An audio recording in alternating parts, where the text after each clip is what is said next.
Potpredsjednik vlade Aleksandar Vučić radni dan u Zagrebu počeo je razgovorom sa potpredsjednicom hrvatske vlade i šeficom diplomatije Vesnom Pusić, na čiji je poziv i došao.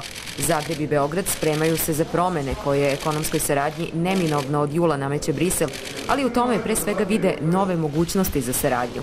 U pripremi su prekogranični projekti za koje novac daju evropski fondovi, ali Srbiji će najviše značiti još jedan glas podrške među 28 evropskih zemalja. Hrvatska bez rezerve podržava put Srbije prema europskim integracijama i prema članstvu u Europskoj uniji.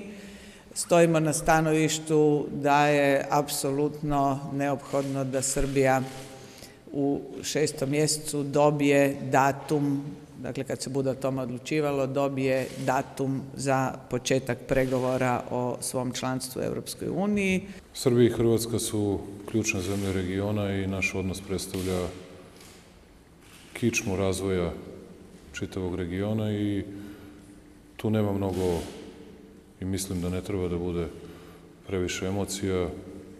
Mi treba na racionalan i pragmatičan način da unapređujemo naše odnose, da i u političkoj, ekonomskoj i svim drugim sferama društvenog života ti odnosi budu konkretniji i bolji nego što su bili do danas. Razgovaralo se i o pitanjima prošlosti, još nerešenim posle rata. Jedno je pitanje tužbi za genocid pred Međunarodnim sudom pravde u Hagu.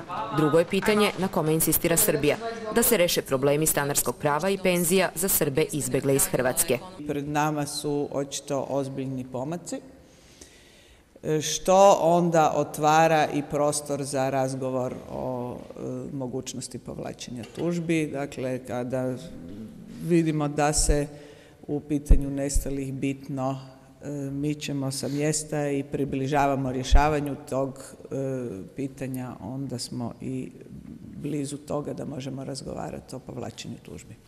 Niko nema interesa da skriva podatke ni o nestalim osobama i mislimo da je pravedno da porodice poginulih znaju gde se nalaze posmrtni ostaci njihovih bližnjih i Srbija po tom pitanju sarađuje sa Hrvatskom.